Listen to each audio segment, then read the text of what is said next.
Of course the mic's muted. I had to mute that because I don't like it when people hearing me when there's that standby screen's on. But yes, you don't have to sit and wait. Yes, I know. I already fixed it. Okay, you guys.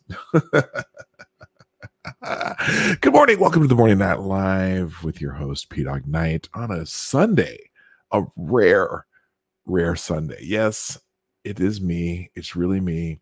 Oh, I forgot the glasses. These glasses were a hit last night. So I'm going to put the glasses on again. Whoa, what the hell was that? Anyway, something fell out of my eyes there.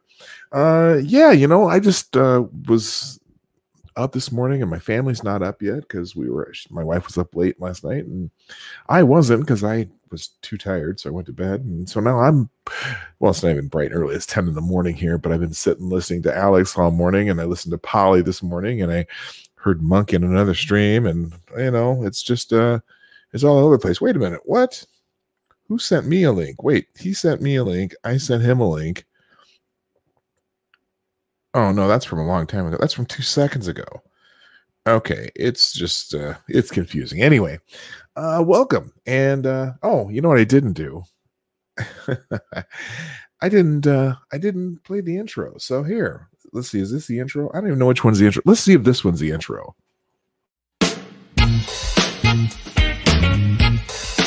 Ladies and gentlemen, coming to you live from the Lucky Dog Studio in a hidden location somewhere in the upper Midwest of the United States of America, it's a brother making his own way, but with all the wrong opinions. Welcome to the Morning Night Live with your host, yours truly, P-Dog Knight.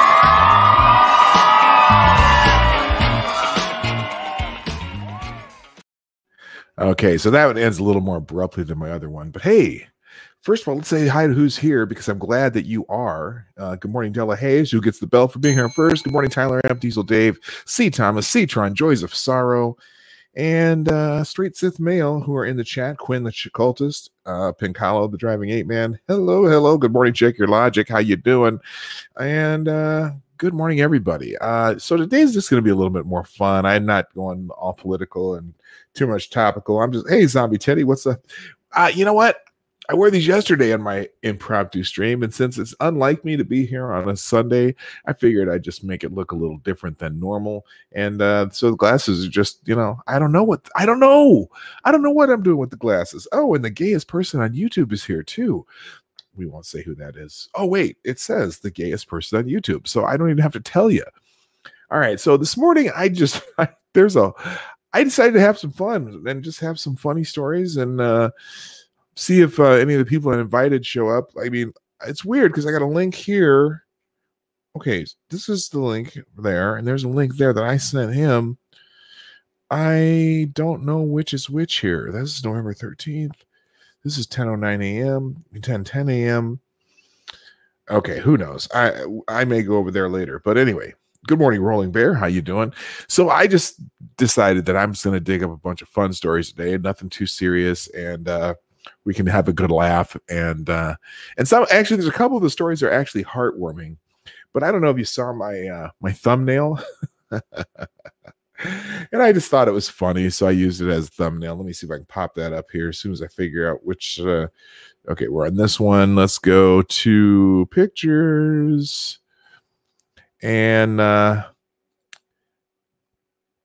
okay, so here's the thumbnail for today. I'm going to learn how to share my screen. Also, the other reason I'm doing this is I'm getting used to using this particular program. I don't use StreamYards too much, and I'm going to start using StreamYards on Fridays when I have guests. In fact, this coming Friday, on Black Friday, it's actually going to be Black Friday. I'm going to have some guests on talking about some issues for people who are Black and conservative. It'll still be interesting if you're not Black and or conservative, you'll still find it interesting. There's quite a kerfluffle, so to speak, going on amongst Black conservatives, especially when it concerned Candace Owens and the Brexit crowd. But today is not going to be about that. Today is just going to be fun stuff. And here's my thumbnail from today. I have to make this a little bigger so you can see it. I just found this hilarious. The suicidal deer crossing. So anyway, that's kind of how it is, especially if you live in, oh man, if you live in Wisconsin and if you ever drive along Interstate 94 through Wisconsin mostly in the summer, especially, man, there are dead deer everywhere along that road, just from them trying to cross the roads. Here, let's stop that. Trying to cross the roads, not knowing that there's not a deer crossing here. And so I just found that funny. Good morning, Irate Prostate. Francis Lancer. I have not seen that name before. I am so glad to see you. You're black and conservative. Okay, good. I'm glad you're here. Like I said, that show on Black Friday, it's going to be Black Friday. I mean, it's like I'm going to have some black people here. Hopefully, I should probably start inviting some people to see who's going to show up, though. All right. People get pissy about those signs. Yeah, I know. Anyway, so now let's just have some fun today, because today is the day of the funny story. And speaking of deer, we're going to just start with one of those stories right now. Let me see if I can get this to work right. I'm not always good at this. So again, I'm getting used to using StreamYards instead of Streamlabs OBS. So this is kind of an experiment for me today. So this will give me some good practice today. But speaking of deer and Walmart, apparently a Walmart in I don't even know what town this is, workers and employees at a Walmart store in Ohio came to the rescue of a confused deer that made its way inside the store and couldn't find a way back out. Video captured by witnesses inside the Worcester store Wednesday afternoon shows a customer and employees pursuing the deer through the aisles. Bert Moore, one of the customers who captured the video of the deer, eventually stopped filming so he and another customer could grab the doe and escort her to the nearest door, because she was trespassing, don't you know? And he said, me and another gentleman actually flipped the deer over and scooted it on the ground until we got it all the way through the store, Moore told WJW-TV. Moore said the deer, which did not appear to be seriously injured, ran off towards a nearby cornfield. There is video, but there's not a whole lot to this video. You can kind of see it, but let's see.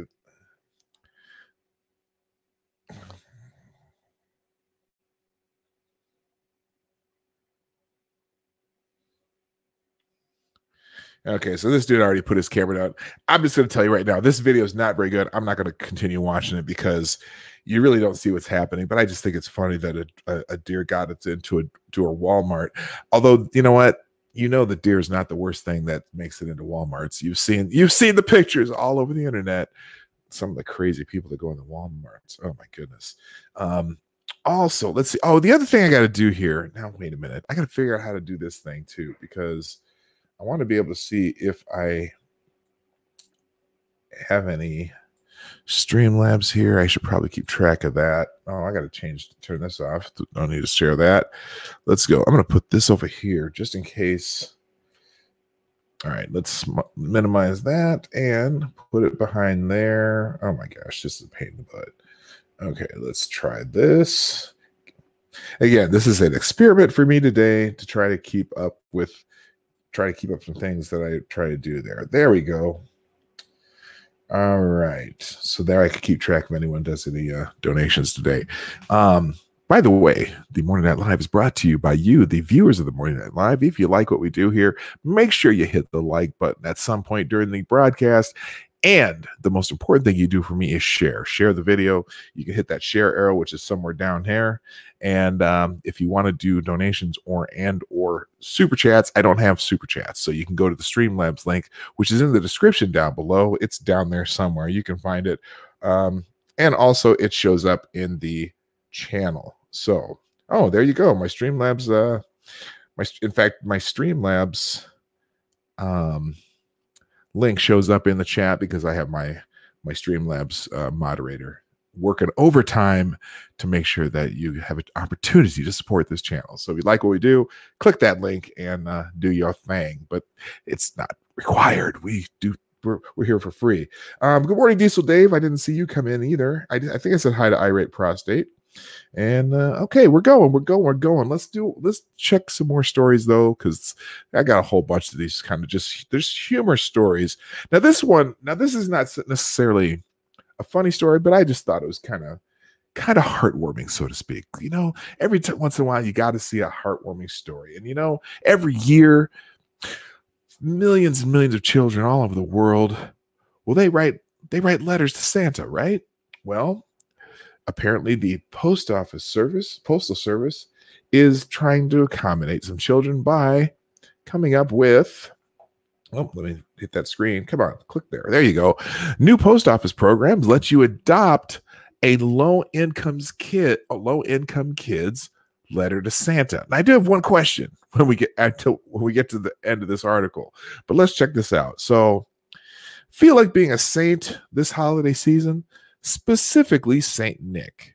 Well, you can by making a random low-income kid's Christmas dreams come true. The United States Post Office has set up a website for what they're calling Operation Santa.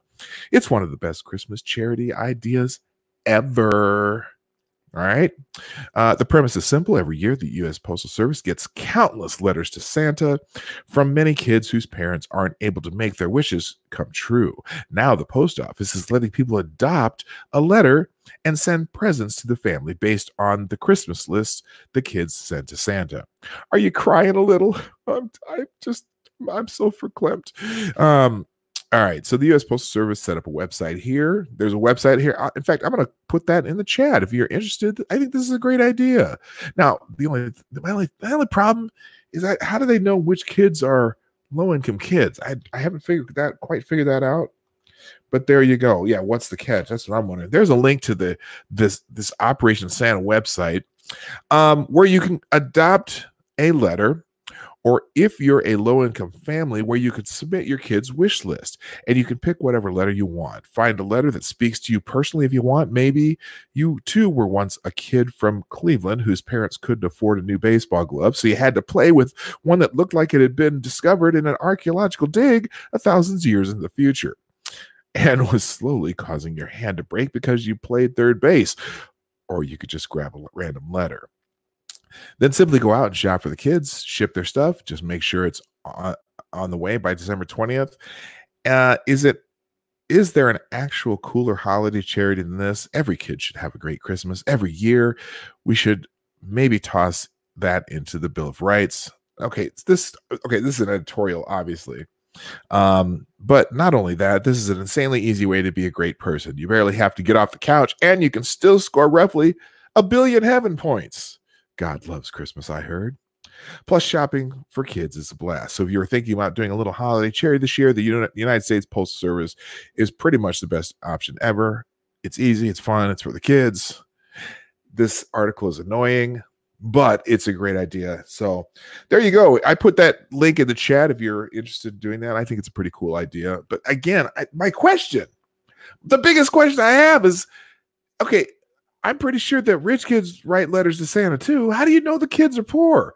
That's the only thing I'm wondering about. I don't get it. By the way, I do have my cup of reparations coffee in hand. I'm taking a sip. It's a little cold because I've been sitting here too long. I should probably make a fresh cup because this one's actually cold. But it's coffee, and coffee is life. So anyway, all right. Back to back to reality here. I'm gonna close these one at a time so I know what's going on. Let's see. C. Thomas, the only time I shop for kids is which one I can sacrifice to the chaos guy. What's C. Thomas now? What the hell does that mean? You know what? I'm so glad that my Streamlabs moderator works while I'm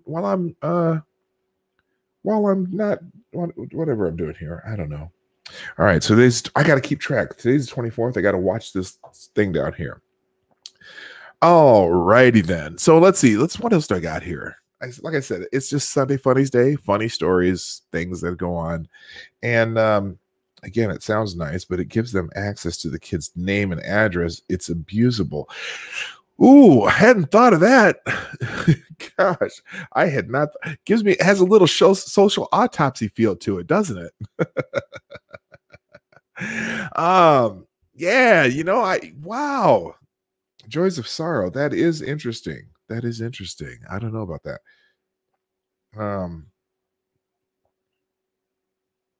Well, yeah. I wonder how they are going to. That's such a good point. I don't even know how they're going to keep track of that. Holy crap! All right, well, I guess they're going to find out soon.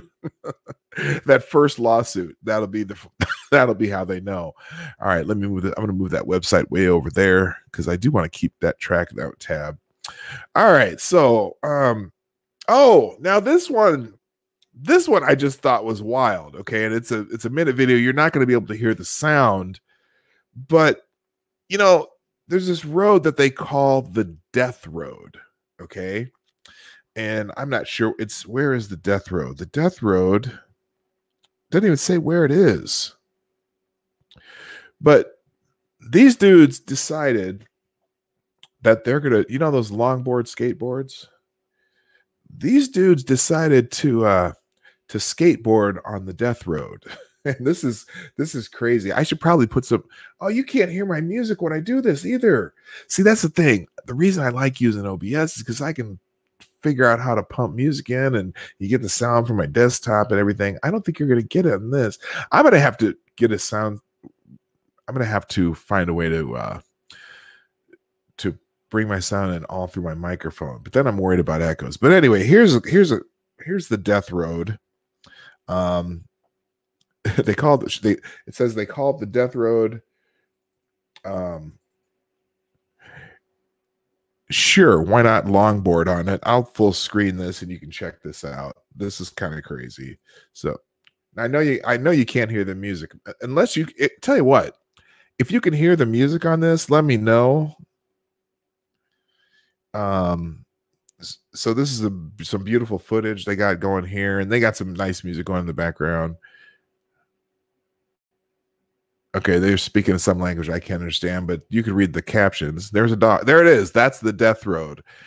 And these dudes are longboarding down it. This is a trip. I got to turn this music down. Yeah, there's no music. You can't hear it because I'm not using OBS. I'm using StreamYards, and you cannot hear the sound on videos. But yeah, look at these dudes are nuts.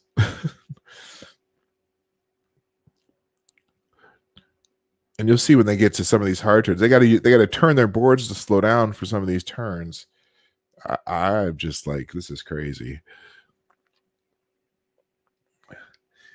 Of course, see, now when I was a kid, I don't even know if I should bring this up. When I was a kid, the skateboards we still had metal wheels because they were still fairly experimental at the time. Although then I took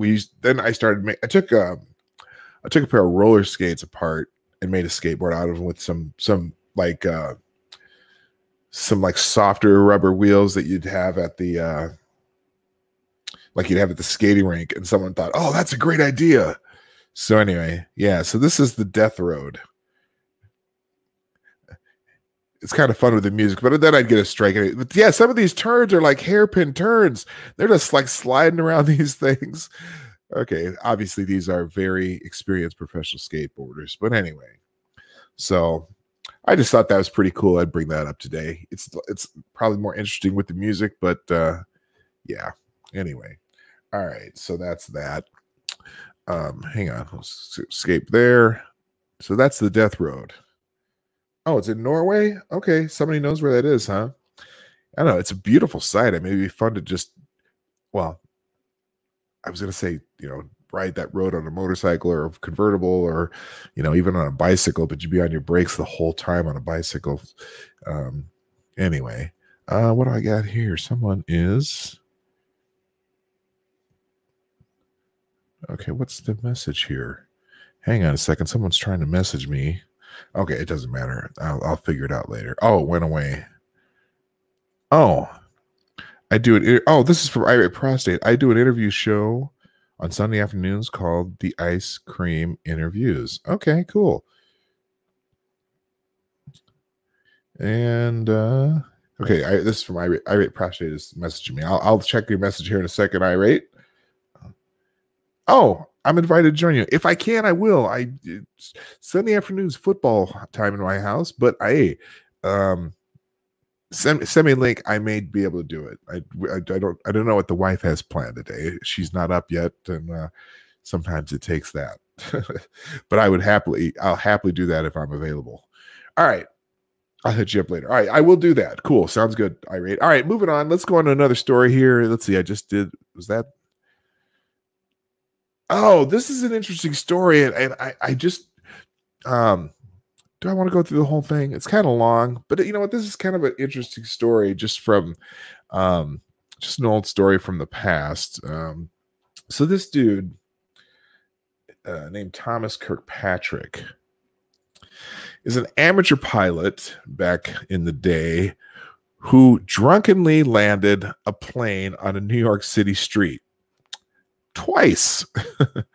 On a barroom bet, Thomas Fitzpatrick landed a plane on a Manhattan street. And when another drinking companion later claimed the landing never happened, Fitzpatrick did it again. So this is the dude. In 1956, a World War II veteran turned airplane pilot named Thomas Fitzpatrick did what seems totally unthinkable. He flew a single-engine plane through the urban canyons of New York City and landed it perfectly on an uptown Manhattan street, all because of a drunken bet. Then 2 years later, he did it again. So now, let's see. Very little is known about Thomas Fitzpatrick, but from what is known, it seems he lived a very colorful life, even before landing airplanes on New York City streets. He was born in New York City in 1930, possibly in the upper Manhattan neighborhood of Washington Heights. He served in the U.S. Marine Corps in the Pacific Theater in World War II, though where exactly in the Pacific it isn't known. Also, after he was honorably discharged from the Marines, instead of leaving the military life behind, Fitzpatrick joined the U.S. Army, where he served in the Korean War. Wounded during the fighting, he received a Purple Heart and finished out the war with the Army, eventually returning to civilian life after his term of service, though he was known to be a restless soul. Thomas had a crazy side, said Fred Hartling, an old neighbor of Fitzpatrick who talked about the young pilot's early antics in the New York Times. Hartling's brother Pat was good friends with Fitzpatrick, and Hartling said the two were part of the wild bunch of friends. At some point, Thomas Fitzpatrick became interested in flying, and when he enrolled in the flying school at the Teterboro School of Aeronautics in New Jersey, by the time he was 26, Fitzpatrick was working as an airplane mechanic. So here's a picture of the plane in the middle of New York City. On September 30th, 1956, after having a few drinks at the local tavern in Washington Heights, Thomas drove to his flying school, borrowed one of their single-engine planes, and flew it back to the St. Nicholas Avenue bar, where he had been drinking earlier in the evening. Reportedly, Fitzpatrick tried first to land the plane in a nearby park, but found it was too dark to see, so he opted for the street instead. He made a drunken precision landing around 3 a.m. on St. Nicholas Avenue near 191st Street. When residents awoke, they were amazed to find a small plane parked in the middle of the city streets. According to a resident, Jim Clark, who spoke of seeing the plane near his home, Fitzpatrick had planned to land on the field at George Washington High School, not in the street, but it was too dark to do it. The story goes he had made a bet with someone in the bar that he could be back from the Heights back to the Heights from New Jersey in 15 minutes, Clark said. The successful impromptu landing made the front page of the local news outlets like the New York Daily News and the Democratic Chronicle. Another resident, Sam Garcia, was just a kid when he saw Thomas Fitzpatrick plane in the middle of New York City. The sight of an airplane in the middle of the street was so unexpected that he did not believe it was real. I thought maybe they had trucked it in and as a practical joke, because there was no way a man landed in that narrow street. Despite the danger Fitzpatrick could have caused with his aerial stunt, it was hard to deny that he had performed a near impossible landing, flying through the narrow public street, boxed in by high buildings, cars, and lampposts. The New York Times sang his praises, calling it a feat of aeronautics. In fact, even the police were impressed, despite their suspicions against the pilot's claim that he had landed the plane in the street due to engine trouble. Fitzpatrick later admitted in an interview that he had done it as part of a bar bet. Sergeant Harold Behrens of the Police Aviation Bureau said that the odds against striking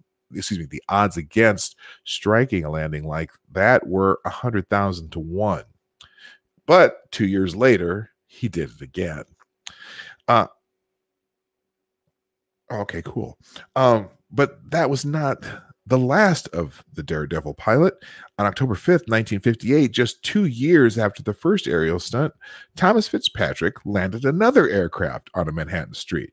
This time, a red and cream single-engine Cessna 120 on Amsterdam Avenue near 187th Street.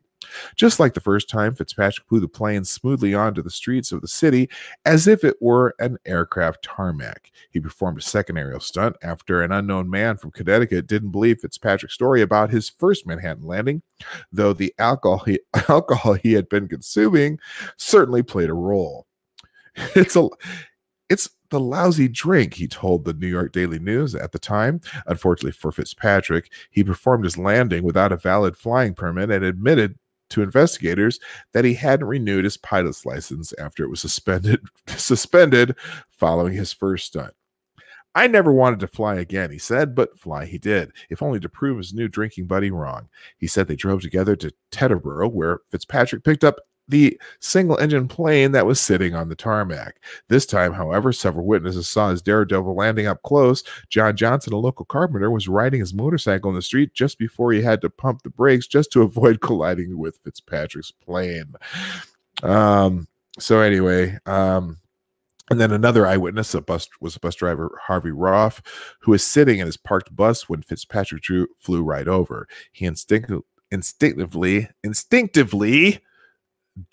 dove to the floor, afraid the plane was going to tear open the top of his bus. What the hell could you say if they ever pulled you in on a safety hearing for having an accident with an airplane? Roth told a reporter afterwards. Unlike the first time, though, Fitzpatrick fled the scene once he had landed. He later turned himself into the Wadsworth Avenue police station, shamelessly telling officers he just happened to be in the neighborhood and heard that police wished to speak to him. So he's a bit of a smartass, too. All right. So anyway, so this is just an example of a Cessna 120, but that's whatever. But apparently both of these stunts got him in hot water. Fitzpatrick's impressively precise landings went down in history as some of the wildest drunken stunts ever to happen in New York City. But that doesn't mean there were not any consequences. As impressed as the police investigators were with his skill, Fitzpatrick himself acknowledged that he was one hell of a pilot. Others were less enthusiastic about the repeat offense. After his first Manhattan landing in 1956, Fitzpatrick was charged with grand larceny for violating the city's administrative codes, which prohibited planes from landing on city streets. Wait a minute. They actually had laws against landing a plane in a city street? There's an actual code for that. All right. The owner of the plane declined to press charges on the larceny, so the first charge was dropped, and he was only fined $100. Of course, in 1956, $100 is a pretty hefty fine. Just saying. He didn't get as lucky the second time around, though. It likely didn't help that he tried to deny that he was the pilot who landed the plane on the street, only confessing after several witnesses identified him as the plane's pilot.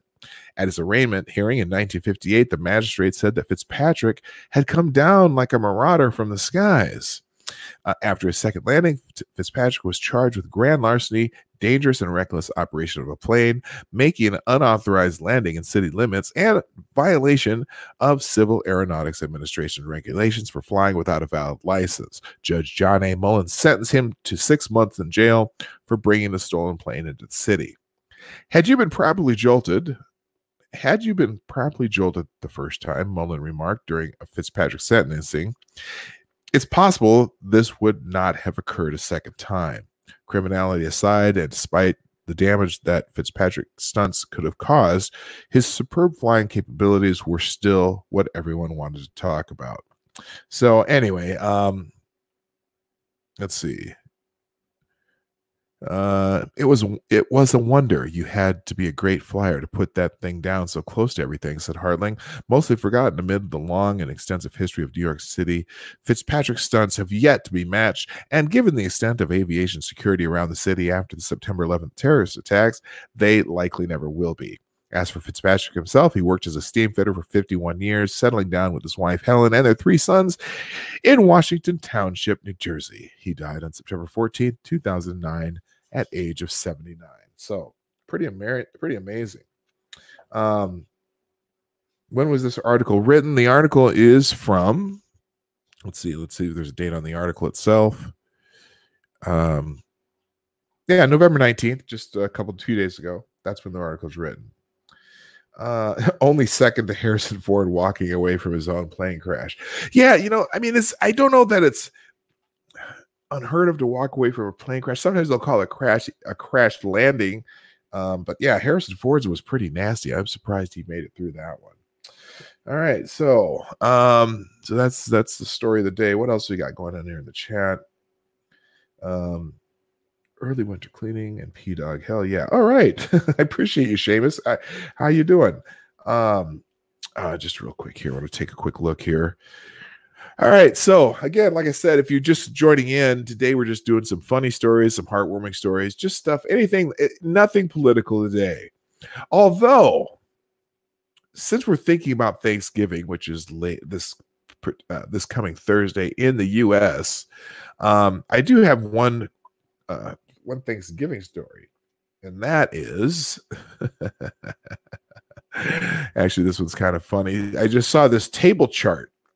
If you every Thanksgiving, if you're an American, you got to have family and friends over for Thanksgiving, and sometimes you have to be strategic in where you have different people sit, because sometimes just some people can't hang with other people's. And you gotta kind of separate some people, right? So yes, it's a fluff news days. Absolutely. Hello, Ophelia, the Happy Red Panda. Now that's a name I have not seen before. I welcome you to the stream. Welcome to the Morning Night Live, which is actually a special Sunday edition of the Morning Night Live. We're usually here Monday through Friday, 10 a.m. Eastern, 9 o'clock Central, 3 p.m. GMT. Let me scratch my eye for a second. There we go. So yeah, I just reading some funny stories that we found, mostly courtesy of my favorite right-wing blog, the Ace of Spades. If you're not familiar with that one, you can look that one up. Anyway, it is a fluff news day. But today, let's talk about Thanksgiving, because it's about to come up. And, it's funny because we actually, in our household, we're having about 10, 12 people over Thanksgiving. And usually it's our immediate family, my kids and their significant others, and then also just some of our closest friends who don't necessarily have friends or family in town. So we kind of have what we call, well, someone yesterday when I mentioned this called it Friendsgiving, or we just have all the orphans come over because some of our close friends have family in California. They don't travel all the way out there. So I found this really great Thanksgiving seating chart that is, just let me know if you think this is an accurate description of your typical Thanksgiving seating chart. Okay, so here it is. I'll pop it on the screen here. Wait a minute, share screen. There we go. So tell me if this isn't. Pop it on. Let's go. Come on, share. There we go. If this is, and I'm going to make it a little bigger so you can see it. Let's go. Let's pop that out so it's a little more visible for you. Tell me if this isn't an accurate description of your Thanksgiving seating chart. Whether you're going home for Thanksgiving or hosting yourself, a lot of us seem to have the same experience. It's mom's one day a year she gets wasted. People who would never speak to each other if they weren't related mingle for an entire day, and without a doubt there is going to be some drama, and I wouldn't have it any other way. Especially the best are when people on opposite political ends of the spectrum wait a minute, what C. Thomas, if those glasses weren't closer to your eyes you'd start looking like HB. Oh, okay. Well, I'd have to grow my hair out and straighten it a little bit, but I see what you're saying there. Anyway, so here is literally everyone's Thanksgiving seating chart. Now, I don't have the chart up here, but here it is. In the number one position, you have the aunt, for those of you who say aunt, or the aunt with a gluten allergy who brings her own food. In the number two position, you got grandpa who yells, "What?" even though nobody's talking to him. In the number three position, you got grandma who comments on your weight. Grandma, stop asking me about if I'm just getting a little big. I just don't want to hear it. In the fourth position, you got mom who gets drunk enough to start letting the family secret slip, you got to watch her wine consumption. The number 5 spot, you got the uncle who leaves mid-meal to get more booze, even though he shouldn't be driving. In the 6th spot, you got the aunt who makes snide comments about gluten aunt's weight all night. You got a lot of people talking about people's weight on Thanksgiving. I just don't get it. In the 7th spot, you got the second cousin who's hot enough to make you Google, is it okay to have sex with a second cousin? Now, I have never even thought of that one. I'm sorry. In number 8 spot, you got the cousin and his roommate. In the 9th spot, you got grandmother who doesn't understand why your cousin's roommate is having Thanksgiving with you instead of his own family. And then in the 10th spot, you have you. Oh, but wait, there's the kids table too. Number 1, you got the sister's unvaccinated kid enjoying what is probably his last Thanksgiving. Number 2 spot, you got the 2-year-old nephew who has been inexplicably naked the entire day. Number 3, you got the kid no one likes, you know the one.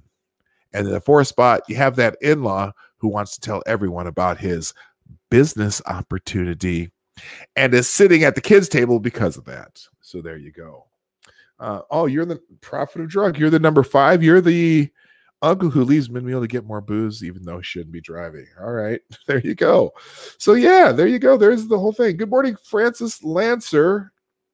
All hail HB. That's funny. I'm not HB. I'm not. It's just, you know, I just found these glasses. I think oh, there's my son. Hello, son. Are these your glasses? The red, brown. Oh, I'm borrowing them for the stream here. He's thrilled, I can tell. Okay, so all your cousins are fugly. All right. Anyway, so that's the Thanksgiving sitting chart. If you need that, I'll actually link that one for you, because it may give you some ideas for your own Thanksgiving, especially if it's at your house. You can set people up as you wish. So there's a link to that one. All right. Hang on. What did I do there? Cancel that. Am I back on the screen? Yes, I am. Hi, I'm back. All right, moving on. More funny news. Let's see. What's the next one I have up here?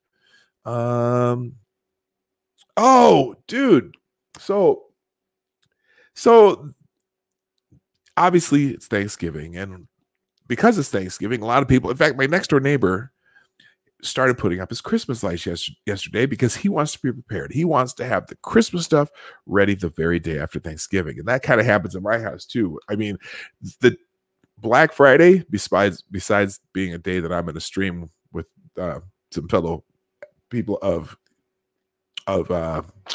melanated variety, Black Friday is the day that in my household we dig out the Christmas decorations, right? So we're starting to think about Christmas a little bit. Well, also thinking about Christmas, I found this, well, Ace found this little site that has some old-time Christmas cards. And apparently old-time Christmas cards weren't the same as the kind of Christmas cards you see today.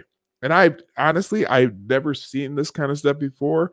So here's this little ditty here. I think I'll have to make this one bigger too, because you got to see these. All right. So, but they barely fit on the screen.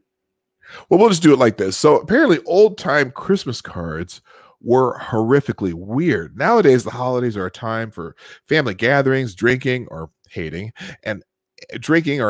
eggnog, and considerably less murder by bears. I don't know what that means. But anyway, apparently before we had the now classic Santa in the suit business, people had dancing frogs and turnip aristocrats.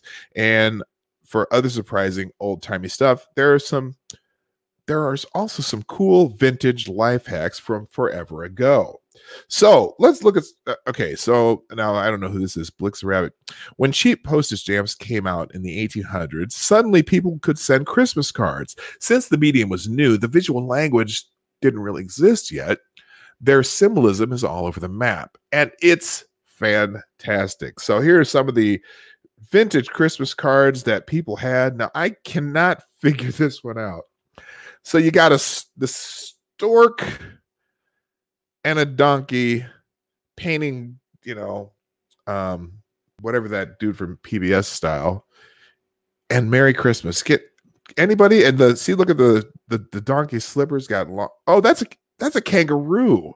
That's not even a donkey now that I see the feet. Look how long the slippers are down here. That is just weird. The Griswold Christmas light competition. Yeah, I'm saying there's some weird. Yeah, it's a kangaroo. Look at the feet. That's a kangaroo. So why is there anyone understand that? A stork and a kangaroo? Bob Ross. Thank you. I couldn't think of Bob Ross. I have 2 Bob Ross shirts. In fact, I have a Bob Ross Christmas shirt. That's one of my favorites. Anyway. All right. So that's the first one. Now this one too is weird. Can anybody figure this out? Anybody? I just don't get it. It's a frog dancing with what looks like a cockroach, but the cockroach has some giant pincers. And then you got a wasp over here with the ring over here and says, "Merry Christmas, be merry," with some other fireflies or dragonflies or something over here flying out. Anybody? Can anybody tell me what this means? I just have no idea. I don't know. It wasn't an Australian card either. That's what I don't get. Oh, that's a dung beetle. Why is a frog dancing with a dung beetle? Okay, I don't know. Moving on. Let's go to the next one. And here, okay, Merry Christmas to you, dude. What is going on here? What is going on here? It's in a top hat. It's carrying a little Merry Christmas heart with the flower coming out of the. Okay, that's a tick body. Okay, and why does it have a head with a top hat? I just don't get it.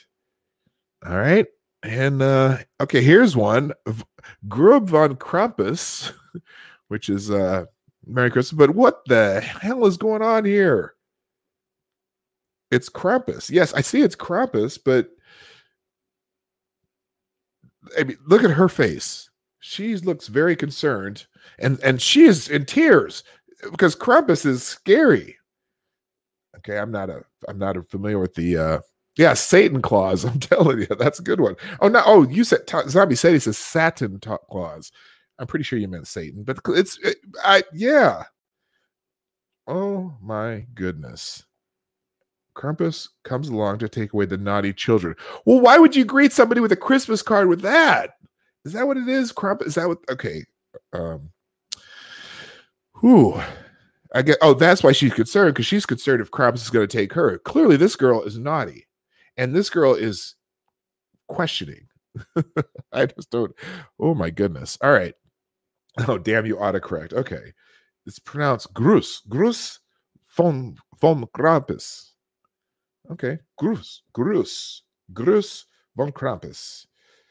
Yeah, that's okay. That's a strange Christmas card to send somebody. I want to send cards for the nice kids. All right, moving on. Okay, now we have a couple chickens going sledding. And it says, "Here's a crow for Christmas." Okay. I just don't think they thought these out too well, but there you go. A chicken and a cock sledding down the hill. Merry Christmas. Ooh, okay. All right, moving on. Oh, and then we have the Dead Frog Christmas. Let's see. What does this say? I can't hardly read it. If jovial froggies, they had to ask their mama, but she sternly said no, and they all came to grief in a beautiful row. There's a sweet Christmas moral for one not too slow. Just go. A hearty Christmas greeting. Now, what the hell are you talking about? It looks like 4 drunk frogs all fell at the same time, if you ask me. I'm just saying. They slipped on the ice. Yes, they did. All at the same time. Okay, can't figure it out. All right, let's go to the next one. Now, this one looks like 2 happy clams at Christmas. Absent friends, and then natives in parentheses. May we soon see them again. Merry Christmas to you. This is clearly a British Christmas card, because you got the Union Jack over here on both sides of this, and a nice tall ship in the background. And the clams are happy as a clam for Christmas, because absent friends, may we soon see them again. Okay. Oh, that's a Thanksgiving card? Which one? Suicide over not getting that iPhone. Oh, the frogs. Okay. All right. Whatever.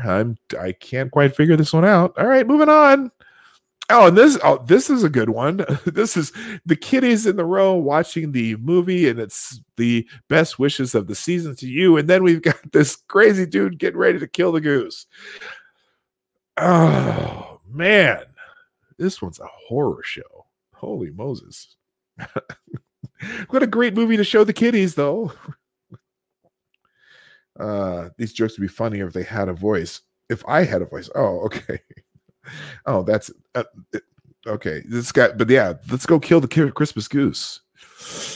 Then there's this one. Now, I don't understand what the deal with is frogs. There's frogs all over these Christmas cards. It was a frog a part of Christmas tradition back then when they just started doing these 1800s postcards? It's a shadow puppet of killing the Thanksgiving goose. Well, it could be the Christmas goose, one or the other. Anyway, but this one, yeah, every good wish for your Christmas. And we have 4 frogs with umbrellas.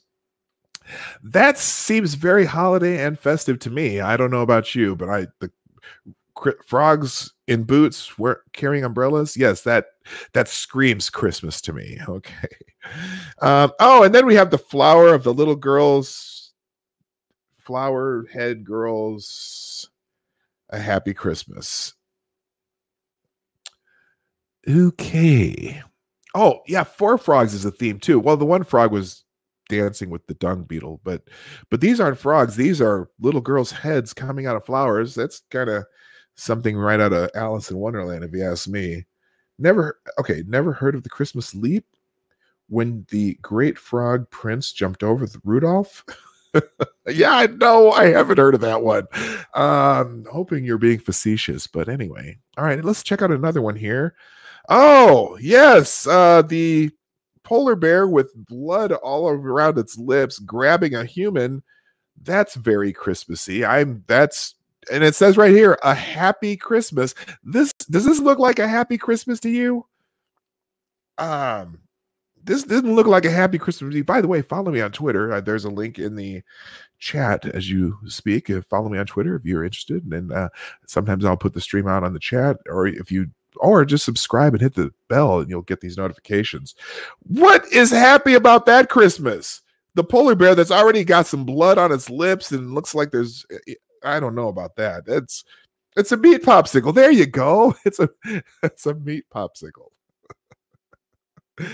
Oh, here's another one. Oh, sad fluffy dog with an umbrella. Okay, so there's again an umbrella themed Christmas. Maybe this is Christmas in Great Britain where it's more likely to rain than snow. I don't know, but the weird animals with umbrellas. A Merry Christmas there. Does that dog look very festive? I thought Christmas was a festive holiday. This just is not looking festive to me. I don't know. An Inushuk Christmas. Yeah, that's the bear.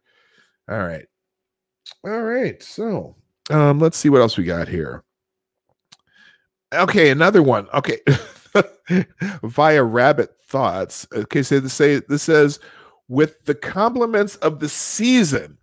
Now you got these little Lilliputian looking people dressed as rats hanging a rat or a mouse over the fire as though they're like doing a pig roast, although they call it be a rat roast in this case.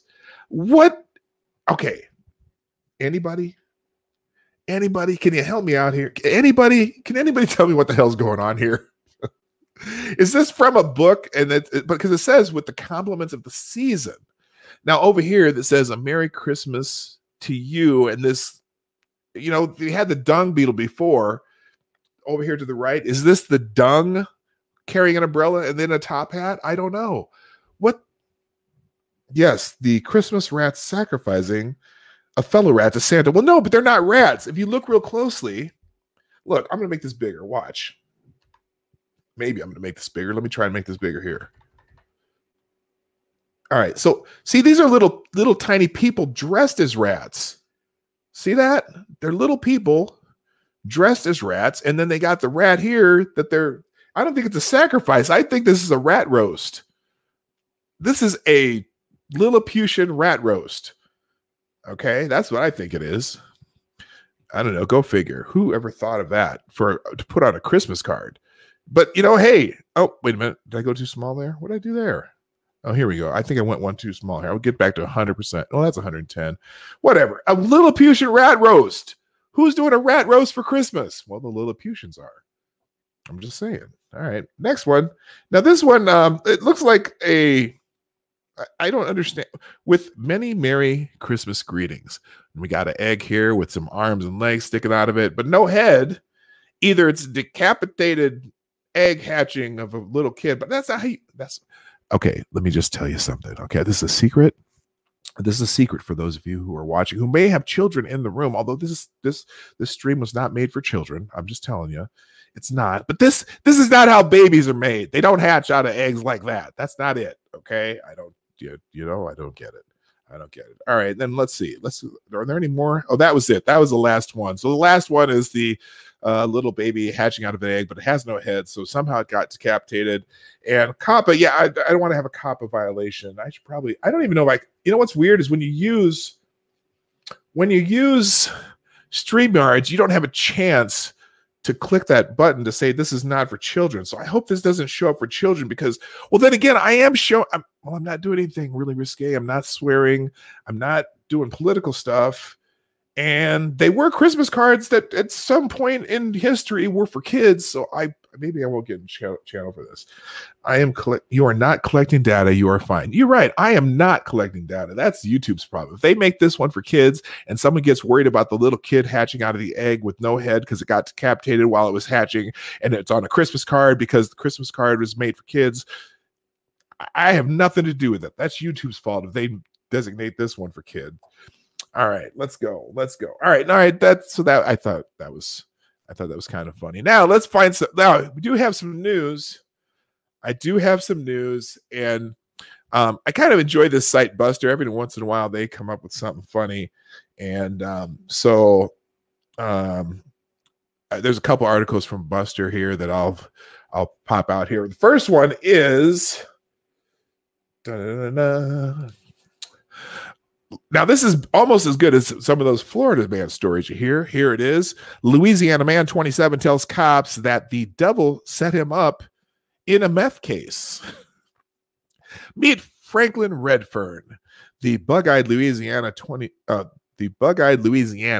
27 was arrested Friday evening for narcotics possession. He told the cops. After the bug-eyed Louisianan 27 was arrested Friday evening for narcotics possession, he told cops the devil framed him. That's a good excuse, I think. That's a pretty good excuse, right? Responding to the 911 call about a suspicious person, police found Redfern standing on a porch of a residence in West Monroe. According to the police report, Redfern lives just about 20 miles away in the town of Arrows. As a sheriff deputy approached him, Redfern allegedly threw a white pill bottle containing methamphetamine into the yard. After being read his rights, Redfern stated, "The devil framed him." Despite that compelling explanation, Redfern was arrested on felony narcotics possession count and booked into the local jail, where he is being held on $3,000 bond. Redfern appears to be the sole individual charged in the meth case, according to court records that did not name any co-defendants or personifications of evil. So there you go. Diabolic intervention. That's right, Dirate. There you go. So, dude, that bastard owes me $5. And my second story from the immutable Buster, Buster being a site that has funny arrest records, is this one. Reckless driver told cops he was racing home after cheating on his wife. A Florida man. And this is a Florida man story, by the way. A Florida man pulled over Sunday night for driving recklessly told police that he needed to get home in a hurry because he was cheating on his wife, according to an arrest affidavit. Cops report that John Earl Pickard, 52, was behind the wheel of his 2015 Honda that was going in excess of 90 miles an hour in a 55-mile-an-hour zone on U.S. Route 19. When stopped by a Tarpon Springs Police Department officer around 7:30 p.m., Pickard was apparently en route to his Palm Harbor residence following an extramarital assignation. What is an assignation? I've never heard that made term that way. I just never have. Any of you ever heard assignation? Anyway, an extramarital assignation. Pickard reportedly indicated his driving was reckless and endangering because he needed to get home in a hurry because he was cheating on his wife. Seen above, Pickard was busted for reckless driving, a misdemeanor, but when cops searched him post-arrest, they found a baggie with crack cocaine in his shirt pocket. That explains a lot. Leading to an additional felony drug possession count. Pickard police reported, spontaneously said he had just purchased it for $50. So he had $50 worth of crack. And I'm not going to make a crack joke. He was having an extramarital affair. Pickard was arrested in March for domestic battery following a confrontation with his 5-year-old wife in their residence. Pickard allegedly shoved and scratched his spouse during an argument after Pickard's wife requested that her husband not be prosecuted on the misdemeanor count. The case was dropped by the state's attorney's office. So not only was he having an extramarital affair, he was not only just a lying, cheating bastard, but he was a lying, beating bastard. So anyway, all right, moving on. Let's get to this next story. Maybe I'm not going to. This was just a list of like Hollywood golden age celebrities who are still alive and kicking. I'm going to skip that one, but I didn't realize that Kirk Douglas, I think is he the father or grandfather of Michael Douglas? He's Michael Douglas's grandfather or Michael Douglas's father. Let's see. Kirk Douglas. Somehow I thought he was related to Shane's too, but he's not. Anyway, he's still alive. He's 102 years old, and he's worth like $100 million. This is someone named Cora Sue Collins. Never heard of her. Cora Sue Collins was another popular child actress from the 1930s. She was only 5 years old when she made her big screen debut in The Unexpected Father. I don't know. They had a whole list of them, but I'm going to skip this one. This was not all exciting. Kirk is Michael's dad. Yeah, there you go. Let's see. Oh, what am I doing here? That's not where I want to be. Oh, now this is actually regular news. I just found it interesting. That was my last funny news story. But I did have this one too. So apparently a professor is under fire for posting racist and sexist tweets, but he will not be fired from Indiana University. This is interesting. And I'm pretty sure we're going to be hearing more about this story. This is just from Friday or Thursday. This is from Thursday. Indiana University has announced that it will offer alternative courses and double-blind grading in an effort to quell students' concern amid reports that a business school professor repeatedly used his social media accounts to espouse racist and sexist and homophobic views. Lauren Roble, the university executive vice president and provost, said in a scathing statement posted on the school's website Wednesday that the views expressed online by tenured professor Eric Rasmussen, who teaches at the Kelley School of Business, were stunningly ignorant, more consistent with someone who lived in the 18th century than the 21st. In her statement, Roble said Rasmussen shared bigoted views for many years via his private social media accounts, including that women don't belong in the workplace, that gay men shouldn't be in the classroom because they are promiscuous, and that Black students are academically inferior to others. She said, however, that he would not be fired citing his First Amendment rights. Now that's interesting. I mean, he did none of these statements were made in the class, and they were made on social media apparently. On November 7th, the Twitter account belonging to Rasmussen linked to an article entitled "Are Women Destroying Academia?" Probably. Oh, goodness gracious. Yeah. I wonder I'm interested. Well, let's see. I want to see something though. Let's see what this is. This a serious article? Let's find Rasmussen here. From UNZ. I've never heard of this. Here's the article that he linked. A collection of interesting and important and controversial perspectives largely excluded from the American mainstream media. Interesting. During World War I, 7 medical schools were attached to the University of London, decided to start admitting female students, as did well, we're not going to read this. I'm not going to read it.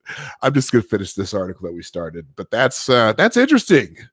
I'm going to read it later. I'm going to see where this article came from and what other kind of stories are in this magazine, because that's got to be crazy.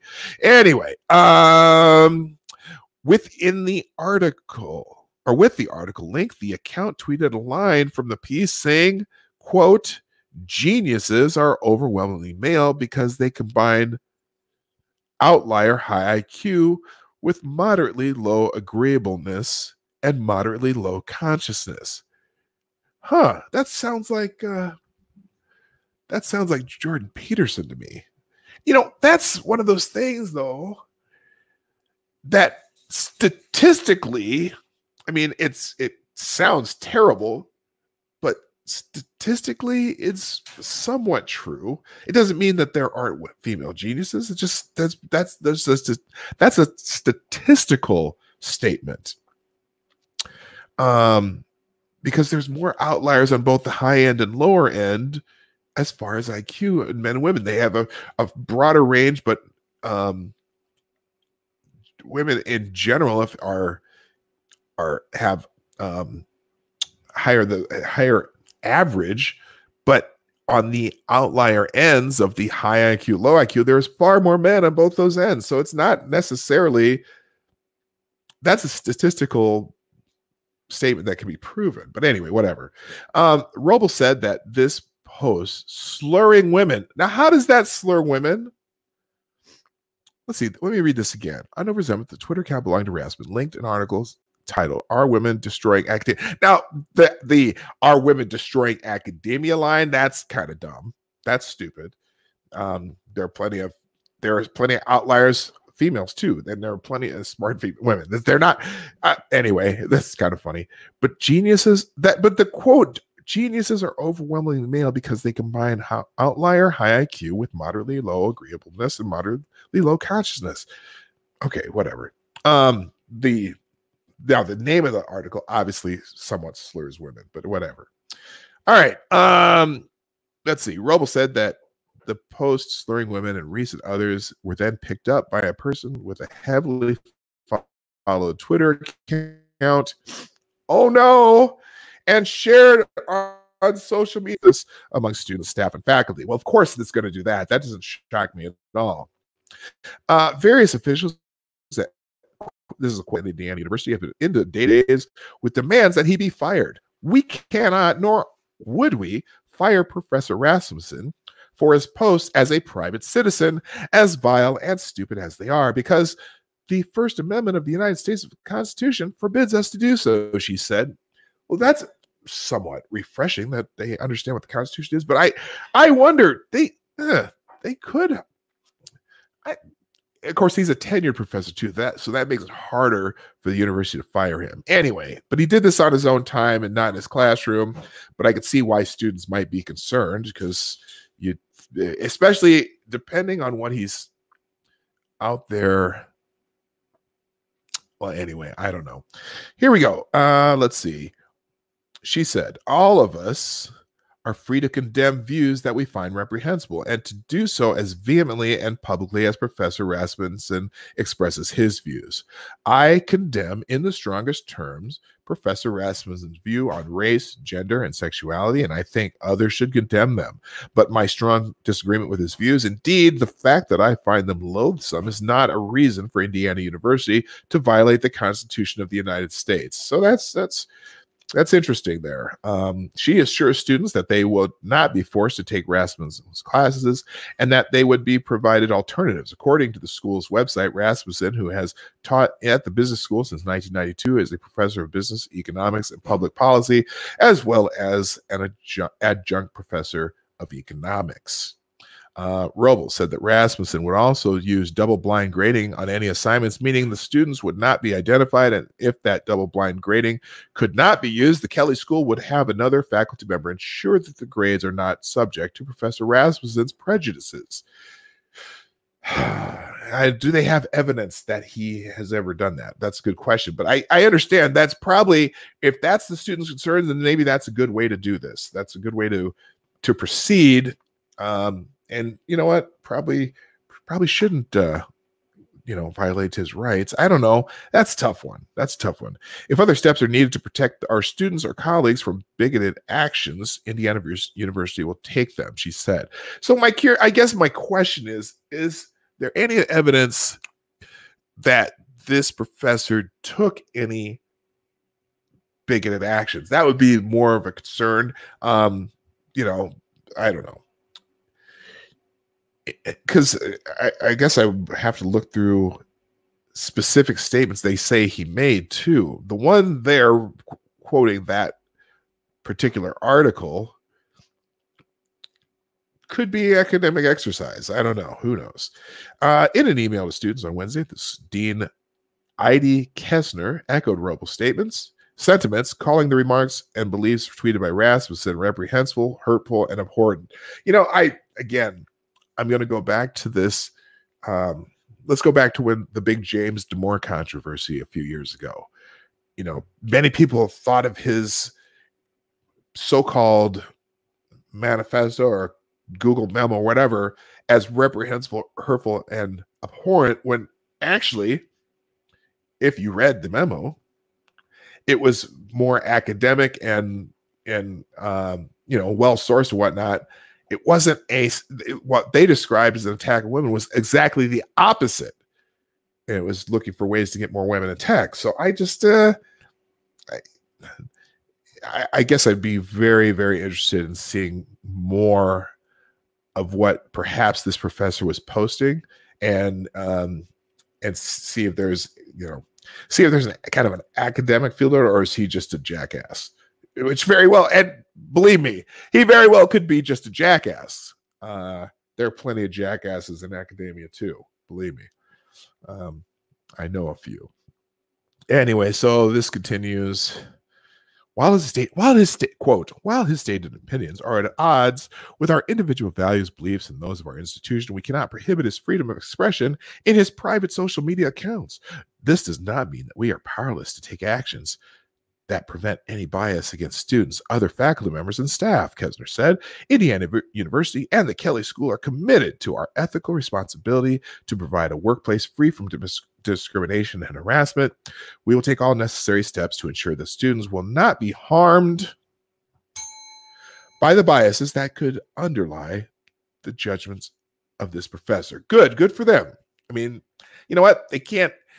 They have to reassure students that they're getting a fair shake with the professor, even regardless of if their opinions of his outside activities may or may not be accurate, and whether I think it's more important that students are comfortable that they're getting a fair shake for the professor. But I got a feeling that this may be, it could be a James Damore type thing, or it could be that this guy's, like I said, this guy's just a complete jackass. So anyway, all right, so let's see how we're doing here. I still got a few people hanging on. Guess what? Actually, I'm going to shut this down because I know that there's other things coming up. Thanks for dropping in today, those of you who are still here. As you know, I normally run the morning night live Monday through Friday, 10 o'clock Eastern, 9 o'clock Central, 3 p.m. GMT. And we, if you haven't done so already, there's a couple you haven't. If you like what I do, hit the like button. Also subscribe and hit that bell if you haven't done that already. And finally, if you want to support the stream or support the channel, you can do that in the Streamlabs link, which is in the description down below, or it's also floats around in the chat every once in a while. But that's going to be it for today. I wanted to test this. I was hoping to have a guest on, but they couldn't make it, so that's okay. I might go guest on somebody else's stream. Who knows what I'm going to do today? I know I got more. Oh, I never finished my turkey story. We made our first of our 3 turkeys that we do for Thanksgiving, because we make one turkey to make a pot of turkey soup so we can send soup home with everybody. And then I make a second turkey the day before Thanksgiving, and we cut that up for leftovers so everyone can take some leftover turkey home. And then we make the bird that we're going to eat on Thanksgiving, the morning of Thanksgiving. And so that's what I was talking about earlier. I never finished that thought. But I was too busy doing the funny stories. Anyway, those of you who are still here, thank you so much. I appreciate you coming. My name is P-Dog Knight, and I'm out of here. Have a great day.